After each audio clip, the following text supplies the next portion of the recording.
24واں پارہ ہے، سورۃ المومن، پہلی آیت ہے۔ اعوذ باللہ من الشیطان الرجیم، بسم اللہ الرحمن الرحیم، حامیم تنزیل الکتاب من اللہ العزیز العلیم، غافر الذنب وقابل التوب شدید العقاب ذی الطول، لا الہ الا هو الیہ المصیر۔ صدق اللہ۔ یہ سورۃ المومن بھی کہلاتا ہے اور اس کو سورۃ الغافر بھی کہتے ہیں، اور سورۃ الطول بھی اس کا نام ہے۔ یہ مختلف نام ہے اس سورت کے۔ یہ سورت مکی سورت ہے اور یہ سورۃ الزمر کے بعد نازل ہو چکی ہے، اور یہ مکی دور کے اندر نازل ہو چکی ہے، اور مکی دور میں عمومی طور پر عقائد کی اصلاح یہ مقصود۔ اس واسطے جس طرح ماقبل سورۃ الزمر کے اندر توحید، رسالت اور ایسے ہی آخرت کے بارے میں بات، تو اس صورت کے اندر بھی بنیادی مضامین یہی ہے جس میں توحید، رسالت اور آخرت کے بارے میں بات ہوگی، بعث بعد الموت، موت کے بعد دوبارہ اٹھایا جانا۔ اس صورت کے اندر ابتدا میں قرآن کی حقانیت کو بیان کیا گیا ہے اور آپ صلی اللہ تعالیٰ علیہ وسلم کو تسلی دی گئی ہے۔ یہاں سے اس صورت کے شروع میں آپ دیکھ لیں تو حامیم کا لفظ آیا ہے۔ یہ تقریباً 7 صورتیں ہیں، مسلسل چلتے رہتے ہیں، ان کے شروع میں حامیم ہے، ان کو حوامیم کہتے ہیں۔ اور یہ جو حوامیم صورتیں ہیں، حضرت عبداللہ بن مسعود رضی اللہ تعالیٰ عنہ فرماتے ہیں کہ یہ حوامیم دیباج القرآن ہے، یہ قرآن کی زینت ہے۔ اور عبداللہ بن عباس رضی اللہ تعالیٰ عنہ فرماتے ہیں ہر چیز کا ایک مغز اور خلاصہ لب لباب ہوا کرتا ہے، قرآن کا لب لباب، مغز اور خلاصہ یہ 7 صورت حوامیم، یہ سورہ احقاف تک ہے، سورہ مومن سے شروع ہوتی سورہ احقاف تک۔ اور یہ جو حوامیم ہے اس کے بارے میں صحابہ نے مثال کے بعد یہ بات سمجھا دی ہے کہ جیسے ایک بندہ اپنے اہل و عیال کے لیے رہائش کے حوالے سے جگہ کی تلاش میں ہوتا ہے، وہ پھر کے جا کے ایک ہری بھری سبز جگہ اس کو مل جاتی ہے، بڑا خوش ہوتا ہے، لیکن جب اس میں آگے چلا جاتا ہے تو اس میں باغات اس کو مل جاتے ہیں، وہ بڑا خوش ہوتا ہے، اس سے بھی زیادہ خوش ہو جاتا ہے۔ تو فرمایا ایسے ہی پورا قرآن یہ ہری بھری زمین کی طرح ہے، لیکن اس میں یہ جو حوامیم ہے یہ ان باغات کی طرح ہے جو ہری بھری زمین سے آگے کسی انسان کو مل جائے۔ اس لیے آپ صلی اللہ تعالیٰ علیہ وسلم بعض اوقات اپنے صحابہ کو میدان جنگ کے اندر ایک دوسرے کی پہچان اور شناخت کے لیے کوڈ ورڈز دیتے تھے۔ ان کوڈ ورڈ میں حامیم بھی ہوا کرتا تھا۔ حامیم لا ینصرون، جب مسلمان میدان جنگ میں اب رات کے اندھیرے میں پتہ نہیں چلتا، یا دن کو منہ چھپائے ہوئے پتہ نہیں چلتا دشمن کون ہے، اپنا کون ہے، پرایا کون ہے، تو آپ صلی اللہ تعالیٰ علیہ وسلم کبھی عبداللہ کا کوڈ دیتے تھے، کون ہو بھائی عبداللہ، کون ہو بھائی عبد الرحمن، کبھی یہ کوڈ دیتے تھے آپس میں۔ کبھی حامیم کا کوڈ ہے، حامیم لا ینصرون، کون ہو بھائی، حامیم لا ینصرون، حامیم، اس سے پہچان ہوتی کہ یہ مسلمان ہے۔ ابو ہریرہ رضی اللہ تعالیٰ عنہ سے روایت ہے کہ آپ صلی اللہ تعالیٰ علیہ وسلم نے فرمایا کہ جو بندہ بھی یہ جو سورہ مومن کی پہلی 3 آیتیں ہیں، یہ 3 آیتیں، اس سے پہلے آیت الکرسی پڑھے گا، آیت الکرسی، اس کے ساتھ یہ 3 صورتیں، اس سورہ مومن کی پہلی 3 آیتیں، یہ 3 آیتیں آیت الکرسی کے ساتھ کوئی ملا کر پڑھے گا، اللہ اس کی ہر مصیبت، بلا اور دشمن سے حفاظت کریں گے۔ اس لیے ان کے پڑھنے کا ہم اہتمام کریں، صبح شام کا ہم ایک مرتبہ پڑھ سکتے ہیں۔ ایسے ہی آپ صلی اللہ تعالیٰ علیہ وسلم ایک مرتبہ اپنے صحابہ کو بھیج چکے میدان کے اندر اور فرمانے لگے جب تمہیں دشمن کے رات کے اندھیرے میں حملے کا خطرہ محسوس ہو رہا ہو تو تم یہ کلمات پڑھا کرو، حامیم لا ینصرون، حامیم لا ینصرون، اس کا ورد کر لیا کرو، یہ وظیفہ بنا دو۔ اس لیے فرماتے ہیں کہ جب انسان کا کسی ظالم کے ساتھ معاملہ چل رہا ہو اور وہ پریشانی کا شکار ہو اور اس سے نقصان اور تکلیف کے ملنے کا اندیشہ ہو تو اس کو یہ کلمات بار بار پڑھنے چاہیے، حامیم لا ینصرون، حامیم لا ینصرون۔ بہرحال یہ حوامیم یہ 7 صورتیں ہیں۔ حامیم اس کا حقیقی معنی، یقینی معنی اللہ ہی جانتے ہیں، اللہ کے سوا کوئی نہیں جانتا۔ علماء نے بعض معنی بیان کیے، وہ بھی صحابہ کے واسطے سے بیان کرتے ہیں، جیسا کہ حا سے حق مراد لیتے ہیں اور میم سے محمد مراد لیتے ہیں، یعنی اللہ کی طرف سے جو محمد صلی اللہ تعالیٰ علیہ وسلم بھیجے گئے یہ برحق پیغمبر ہے۔ بہرحال یہ یقینی معنی نہیں، یہ ایک ظنی معنی ہے، اس کی حقیقت اللہ ہی جانتے ہیں۔ تنزیل الکتاب من اللہ العزیز العلیم، سورت کے شروع میں قرآن کی حقانیت کو بیان کیا گیا ہے اور بتایا گیا ہے اس کتاب کا اتارنا یہ اللہ کی طرف سے ہے، اور پھر اللہ نے اپنی صفات بیان کی گئی، اور کون سی صفات بیان؟ نمبر 1 العزیز، اس اللہ کی طرف سے ہے جو غالب زبردست ذات ہے، کوئی اس کے سامنے کھڑا نہیں ہو سکتا، ٹھہر نہیں سکتا، ہر چیز اس کے سامنے مٹ جانے والی ہے۔ العلیم، وہ خوب جاننے والا ہے، اس درجے جاننے والا ہے کہ آسمانوں اور زمینوں میں ذرہ برابر کوئی چیز اس کے علم سے باہر نہیں۔ انسانوں کے دلوں میں گزرنے والے خیالات بھی اللہ اس سے بھی واقف ہے، اس علم والے، ذرہ ذرہ، پتہ پتہ، ہر چیز کا اس کو علم ہے۔ غافر الذنب، گناہ کو بخشنے والا ہے، وقابل التوب، اور توبہ قبول کرنے والا ہے۔ شدید العقاب، ذی الطول، اور سخت سزا والا ہے، اور قوت اور طاقت والا ہے۔ لا الہ الا ہوا، اس کے سوا کوئی معبود نہیں، الیہ المصیر، اسی کی طرف لوٹ کر جانا ہے۔ اے دنیا کے انسانوں، تم یہ کہتے ہو کہ یہ قرآن محمد کا اپنا بنایا ہوا کلام ہے اور یہ اپنی باتیں پیش کر کے لوگوں سے کہتے کہ یہ اللہ کا کلام ہے۔ ایسی بات نہیں، واقعی یہ اللہ کا کلام ہے۔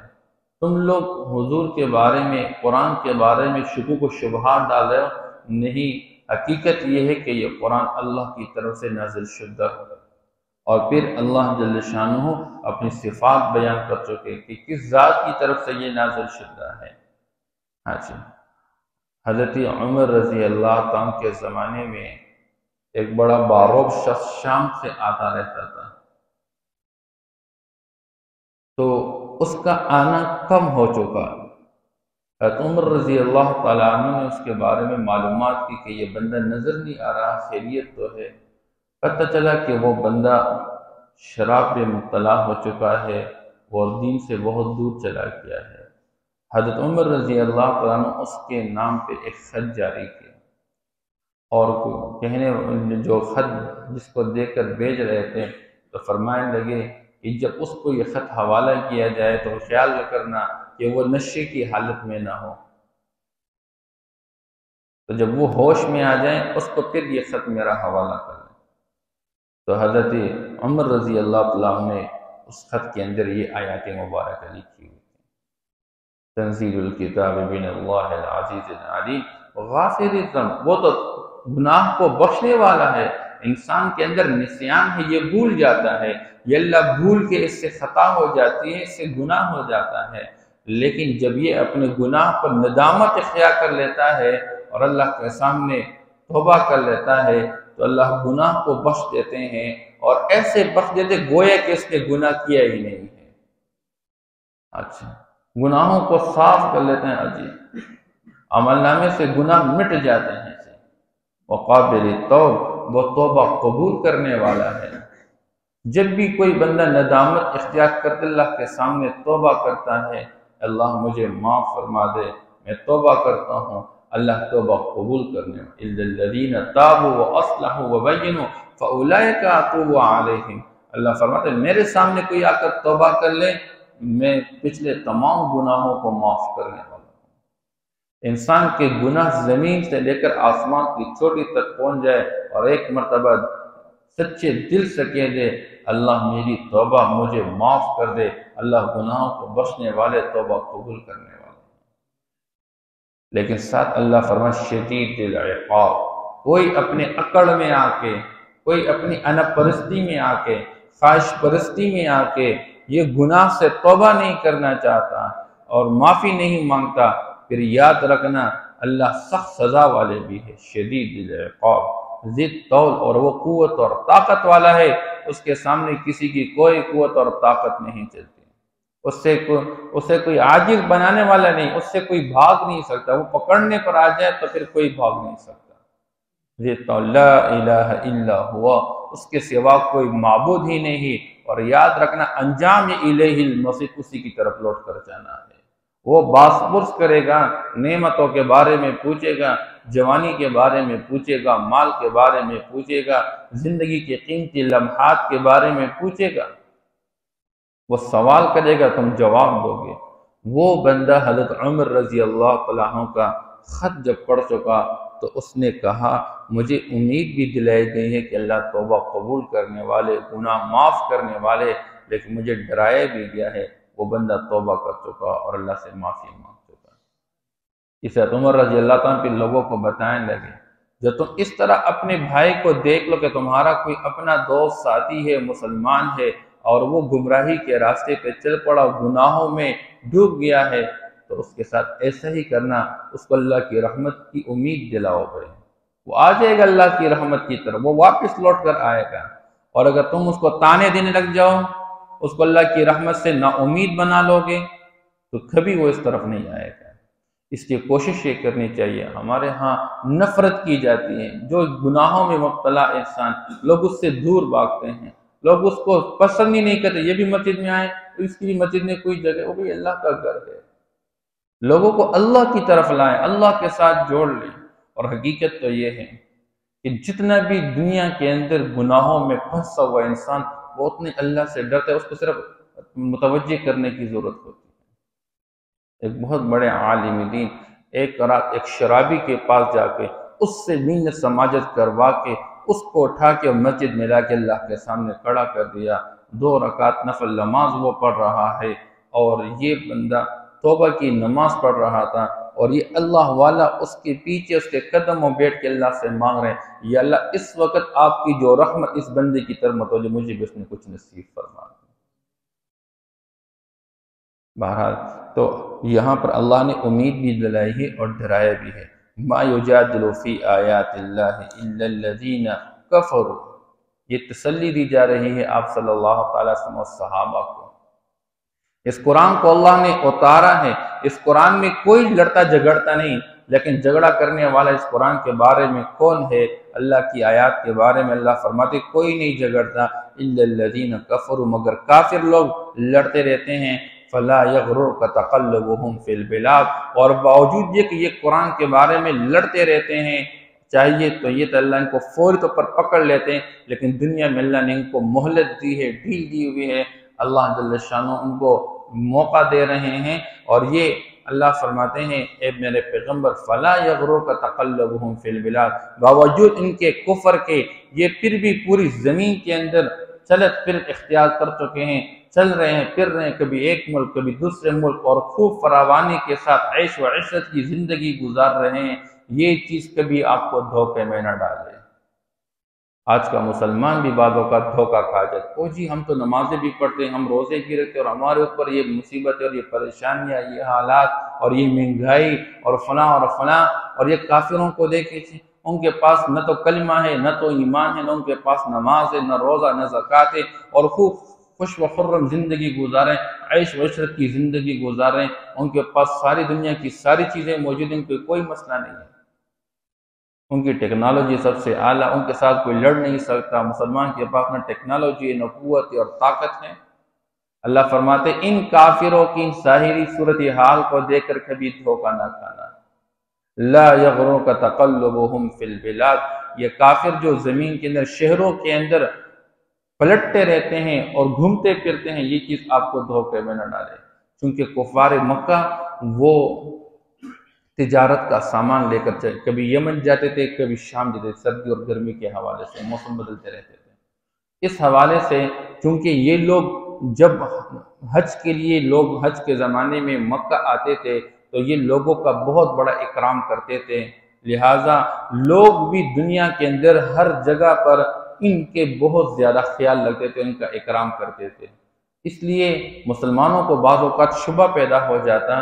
کہ یہ کیا طریقہ ہے، ان کے پاس ایمان بھی نہیں اور لوگوں کے ہاں ان کی عزت بھی ہے۔ تو اللہ جل شانہ سمجھا رہے ہیں کہ اے میرے پیغمبر، کبھی آپ دھوکہ نہ کھائے ان کا شہروں کے اندر پلٹنے کی وجہ سے۔ کذبت قبلہم قوم نوح والاحزاب من بعدہم، جس طرح یہ آج آپ کو جھٹلا رہے ہیں، اور جو قرآن آپ کو اللہ کی طرف سے ملا ہے یہ اس قرآن کو جھٹلا رہے ہیں، اس کے بارے میں لڑتے جھگڑتے ہیں۔ اس سے پہلے بھی کچھ لوگ دنیا کے اندر آئے، انہوں نے بھی پیغمبر کو جھٹلایا، جیسے نوح علیہ السلام کی قوم نے نوح علیہ السلام کو جھٹلایا، والاحزاب من بعدہم، اور ان کے بعد اور گروہوں نے بھی اسی طرح جھٹلایا انبیاء علیہ السلام کو۔ قوم صالح نے صالح علیہ السلام کو جھٹلایا، قوم ہود نے ہود علیہ السلام کو جھٹلایا۔ وَهَمَّتْ كُلُّ أُمَّةٍ بِرَسُولِهِمْ لِيَأْخُذُوهُ، اور ہر امت نے یہ ارادہ کیا کہ اپنے پیغمبر کو پکڑ لے، اس کو مار ڈالنے کی کوشش کی، جیسا کہ انبیاء علیہ السلام کو آروں سے چھین ڈالا گیا ہے۔ حضرت زکریا علیہ السلام، حضرت یحییٰ علیہ السلام، یہ انبیاء علیہ السلام، اور ایسے ہی حضرت صالح علیہ السلام کو مارنے کی کوشش کی گئی، عیسیٰ علیہ السلام کو مارنے کی کوشش کی گئی۔ خود آپ صلی اللہ تعالیٰ علیہ وسلم کے بارے میں لوگوں نے منصوبہ سازی کر اور منصوبہ بنایا کہ 100 ہر گروہ میں سے، ہر قبیلے میں سے ایک ایک بندہ کر کے حضور کا محاصرہ کر کے شہید کرنے کا انہوں نے ارادہ کر دیا، لیکن اللہ فرماتے ہیں ہر گروہ نے، ہر امت نے اپنے پیغمبر کے بارے میں ارادہ کیا کہ اس کو پکڑ لے، وَجَادَلُوا بِالْبَاطِلِ، اور باطل کے ساتھ مل کے انہوں نے جھگڑا کیا، لِيُدْحِضُوا بِهِ الْحَقَّ، تاکہ اس کے ذریعے حق کو گرا دے، فَأَخَذْتُهُمْ، مگر انجام کار جنہوں نے پیغمبر کا مقابلہ کرتے پیغمبر کو مارنے کی کوشش کی، جنہوں نے جھٹلانے کی کوشش کی، انجام کا اللہ فرماتے ہم نے اس کو پکڑ لیا، میں نے اس کو پکڑ لیا، فَكَيْفَ كَانَ عِقَابِ، پس کیسی رہی میری سزا، وَكَذَلِكَ حَقَّتْ كَلِمَةُ رَبِّكَ عَلَى الَّذِينَ كَفَرُوا، اسی طرح سچا ثابت ہو گیا تیرے رب کا کلمہ ان لوگوں پر جنہوں نے کفر کا مظاہرہ کیا، انہم اصحاب النار، کہ یہ جہنمی ہے، لہذا دنیا میں بھی عذاب میں مبتلا ہو گئے، آخرت میں بھی عذاب ہے۔ اسی طرح آپ کو جھٹلانے والے، آپ کے خلاف منصوبہ بنانے والے، انجام کار ان کی تباہی و بربادی ہے۔ مسلمان کو اپنے اسلام پر پکا مضبوط رہنا چاہیے، ایمان والوں کو اپنے ایمان پر محنت کرنی چاہیے، دنیا والوں کی ظاہری نقشوں سے کبھی دھوکہ نہیں کھانا چاہیے۔ اگر مومن اپنے ایمان پر مضبوط پکا ڈٹا رہا، گھر میں ایمان کی زندگی، بازار میں ایمان کی زندگی، اجتماعی زندگی ایمان کے تقاضوں کے مطابق، انفرادی زندگی ایمان کے مطابق ہے، انجام کار یہ جتنا کفر اور ظاہر کے جتنے نقشے ہمیں نظر آ رہے ہیں اللہ ان سب کو بیٹا ڈالیں گے۔ حامیم تنزیل الکتاب من اللہ العزیز العلیم،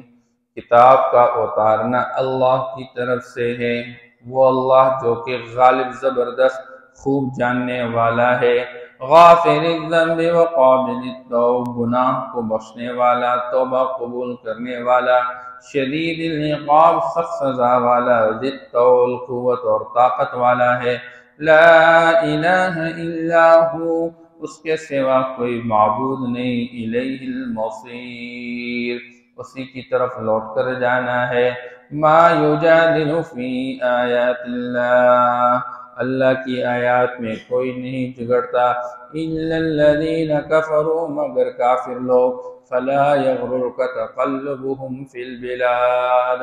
بس آپ کو دھوکے میں نہ ڈالے ان کا پلٹنا، ان کا چلنا پھرنا شہروں کے اندر۔ کذبت قبلهم قوم نوح والاحزاب من بعدهم، جھٹلایا ان سے پہلے قوم نوح نے اور ایسے ہی کچھ اور گروہ نے جو ان کے بعد گزر گئے۔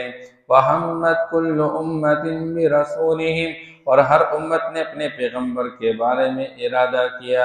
لیأخذوا تاکہ وہ اس کو پکڑ لیں، وجادلوا بالباطل اور باطل کے ساتھ مل کر جھگڑے لڑ چکے، لیدحضوا به الحق تاکہ وہ اس کے ذریعے حق کو گرا دے، فاخذتهم مگر انجام کار میں ان کو پکڑ چکا، فکیف کان عقاب پس کیسی رہی میری سزا، وَكَذَلِكَ حَقَّتْ كَلِمَةُ رَبِّكَ عَلَى الَّذِينَ كَفَرُوا اسی طرح سچا ثابت ہو گیا تیرے رب کا کلمہ کافروں پر، انہم اصحاب النار کہ یہ جہنمی ہے۔